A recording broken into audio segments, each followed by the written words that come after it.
Safety and security गलत है क्या? हमारे यहाँ तो रोटेशन के नाम पे जिस तरह एक प्लेयर इंजर्ड होके भी बाहर जाता है और उसकी जगह कोई और प्लेयर आके अगर परफॉर्म कर देता है तो वो जो बेचारा इंजर्ड होता है उसको भूल जाते हैं सब।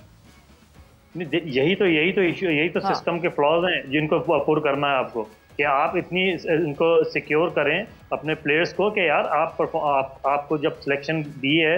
और सबसे मजे की बात मैं आपको बताऊं, जो सेंट्रल कॉन्ट्रैक्ट में होते हैं वो टीम में नहीं होते।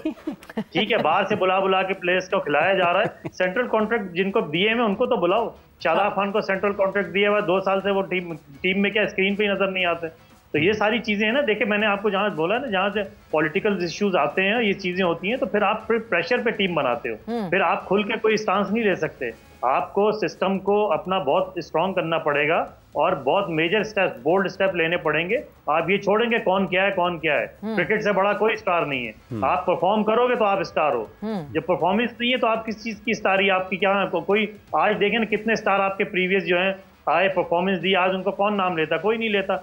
वो उस वक्त होता है जब किसी मैच में कोई ऐसा रिकॉर्ड बनता है तो आपको अपने प्रीवियस स्टार याद आते हैं, अदरवाइज तो कोई भी नहीं। जो कहते हैं ना, वो जो इन है वो जिन है। बिल्कुल। जो बाहर है वो बिन है, डस्टबिन से ज्यादा उसकी कोई वैल्यू नहीं है। तो कहने का मकसद ये है कि हम किसी प्लेयर को क्रिटिसाइज नहीं कर रहे, हम अपने सिस्टम को क्रिटिसाइज कर रहे हैं कि इस सिस्टम में जितने फ्लॉज हैं उनको पूरा करें। और ये काम प्लेयर्स का नहीं है, मैनेजमेंट का और क्रिकेट बोर्ड का है, क्योंकि हर चीज के जो एंगल और डिसएंगल जो है वो क्रिकेट बोर्ड अपनी ओन करता है। लेकिन जहां प्लेयर्स पे बात, हाँ सॉरी मैं कथा कलामी की माजरत आसिम, मगर फिर तो ये कि जब हम स्टेबिलिटी की बात कर रहे हैं तो फिर मैं जब पिछला ओडीआई उठा के देखती हूँ जो पाकिस्तान ने खेला था, that was in West Indies versus West Indies, उसमें तो हम हुसैन तलत और फहीम अशरफ की वेटेज पे बात कर रहे हैं कि करंट फॉर्म में फहीम अशरफ हमें करंट फॉर्म में अच्छे दिख रहे हैं। हुसैन तलत जो है वो कुछ ज्यादा जोड़ नहीं सके थे उस सीरीज में, दो के सेकेंड ओडीआई में उन्होंने कुछ रन जरूर जोड़े थे, बट इतनी कोई उनकी अच्छी परफॉर्मेंस नहीं थी। बट फिर मैं स्टेबिलिटी की बात करूं तो फिर तो ओडीआई टू ओडीआई स्टेबिलिटी बरकरार रही कि Hussain Talat has been carried forward and he has been there। Faheem Ashraf की T20 परफॉर्मेंस की वजह से ऐसा नहीं हुआ कि हुसैन तलत को हटाया जाए इस पोजीशन से, देन तो फिर मुझे जस्टिफाइड लगता है।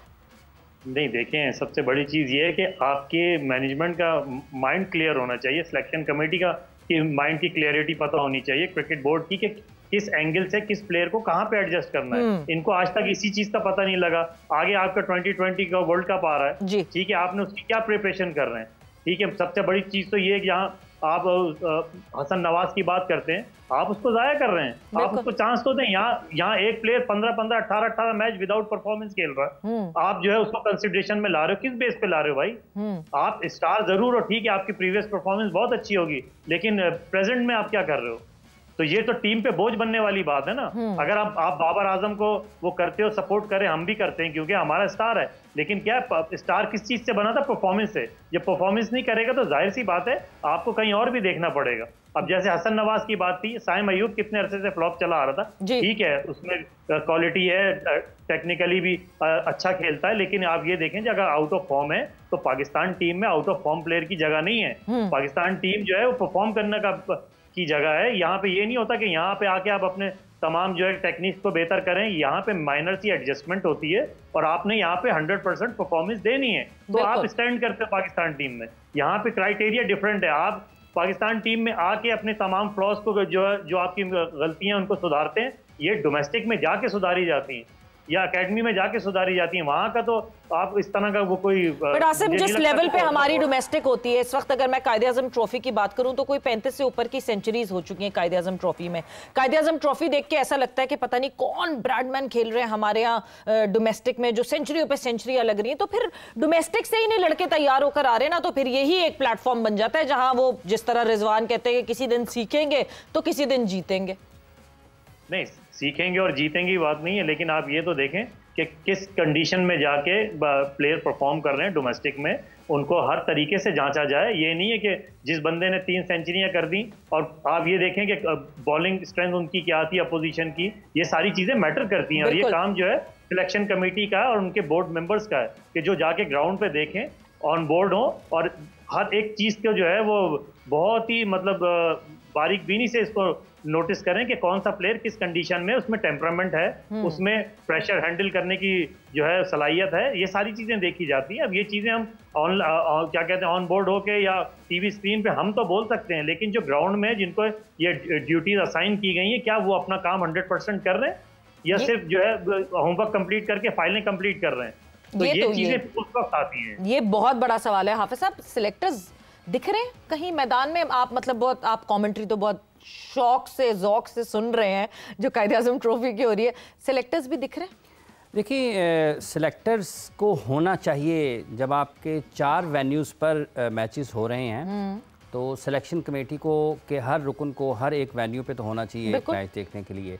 आप किसी भी खिलाड़ी को जो पाकिस्तान टीम की तरफ से खेलें, क्योंकि काफ़ी सारे खिलाड़ी पाकिस्तान के जो पाकिस्तान टीम का हिस्सा हैं वो मुख्तलिफ टीमों की नुमाइंदगी करते हुए कायदे-आज़म ट्रॉफ़ी का हिस्सा हैं, शामिल हैं, और कुछ यकीनी तौर पर नए खिलाड़ी भी होंगे। और वो भी सेलेक्टर्स को, जब आप ग्राउंड में बैठकर मैच देखते हैं और आप टेलीविज़न पर मैच देखते हैं और जब आपके पास स्टैट्स की एक रिपोर्ट आती है मैच की, तो वो सबसे जो लोएस्ट लेवल पे है, वो जब आपके पास सामने स्टैट्स आते हैं वो है। जब आप टीवी पे देखते हैं वो उसका दूसरा दर्जा है, जो उसका अवलीन दर्जा है वो जब आप ग्राउंड में बैठ कर देखते हैं। तो इनको होना चाहिए, अगर नहीं है तो फिर ये अफसोसनाक चीज़ है। जैसे आपने वेस्ट इंडीज़ के स्क्वाड का हवाला दिया है, तो अगर उस स्क्वाड को देखें तो उसमें तो फिर रिजवान भी इस टीम में नहीं आते।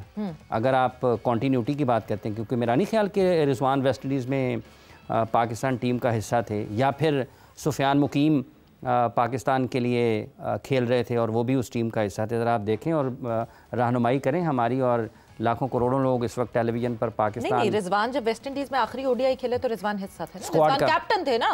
अच्छा, रिजवान ने तो कैप्टनसी की थी ना, उसके बाद से ही तो वो सिलसिला हुआ कि हमें क्यों निकाला, उनको क्यों निकाला। यस, जबकि जो परफॉर्मेंसेस नहीं आई थी। बट यस, बहुत ज़रूरी है सिलेक्टर्स का जो है वो ग्राउंड रियलिटीज़ पे रहना और ग्राउंड रियलिटीज़ पे वहाँ पे जज करना कि क्या सिचुएशन थी, किस बेसिस पे। अगर एक लड़के ने स्लो सेंचुरी की है, एक ने तेज की है, तो वहाँ क्या सिनेरियो है। ऑब्वियसली जो इस वक्त करंटली मैच जारी है, it is Pakistan versus south Africa, the first ODI, और फैसलाबाद में ये मुकाबला हो रहा है इस वक्त। 36th ओवर जारी है, 199 फॉर 4 साउथ अफ्रीका। आसिम, एक चीज़ ठीक है, हम बात कर रहे हैं कि कंसिस्टेंसी नहीं है प्लेइंग 11 में, कोई थॉट प्रोसेस आपको नहीं दिखता, आप स्क्वाड में कब तब्दीली करते हैं, आप कि चेयरमैन जो है वो एक एक प्लेयर के लिए वाउच करते हैं, उनके लिए स्पेशली ट्वीट करते हैं, अगली ही सीरीज़ में आपको दिखता है कि उसको जी डोमेस्टिक में भेज दिया जाता है कि नहीं जी उसने बहुत सारी चीज़ें सही करनी है। ये सारे मसले तो हैं, मगर एक सबसे इंपॉर्टेंट चीज़, जिस अप्रोच से इस वक्त साउथ अफ्रीका खेल रही है, ख़ुद को अप्लाई कर रही है, आपको लगता है कि हमारे बैटर्स खुद को इस तरह इस अप्रोच से अप्लाई कर सकेंगे? देखें, ये तो फॉर्मेट ऐसा है और ये जिस जगह ये खेल रहे हैं वो पाकिस्तान टीम है। यहाँ पे अगर आपकी एडजस्टमेंट आपको नहीं करनी आती तो आपकी टीम में जगह बनती नहीं है और आपको खेलना भी नहीं चाहिए, क्योंकि देखें उनकी अनएक्सपीरियंस टीम है, इतनी एक्सपीरियंस नहीं है। हाँ। कुछ लड़के हैं 2-3 और जिसके अलावा सब नए लड़के उन्होंने ट्राई किए। तो वो जिस तरह से विकेट चल रहा है, स्लो है, लो है और टर्न भी हो रहा है बॉल, अगर तो ये 275-280 रन करने में कामयाब हो जाते हैं तो ये फिर पाकिस्तान को इतना इजी नहीं होगा, क्योंकि इनके लिए भी एक्सपीरियंस बैटिंग लाइन की ज़रूरत है। जैसे अब बाबर है, अब यहाँ पे हमें जो इश्यूज आते हैं ना, सबसे मेजर चीज़ जिसके पीछे वो जो कहते हैं ना ट्रक की बत्ती के पीछे लगाया, तो ये हमें स्ट्राइक रेट के पीछे जो लगा के इन्होंने छोड़ा है ना, वहाँ से पाकिस्तानी क्रिकेट खत्म हो गया है। ये देखें, आपको अपने ग्राउंड का, होम ग्राउंड का, अपने पिचेस का सब अंदाज़ा है। स्ट्राइक रेट का, ऐसे स्ट्राइक रेट का क्या फ़ायदा कि जो भी टीम खेल रही है वो उसका फ़ायदा ना उठा सके और जीत ना सके। तो स्ट्राइक रेट उस वक्त मैटर करते हैं जिस वक्त आपको कंडीशन ऐसी सूटेबल होती हैं, ट्रू विकेट्स होती हैं, बैटिंग ट्रैक्स होते हैं, जहाँ पे आप स्ट्रोक अप्लाई कर सकते हैं।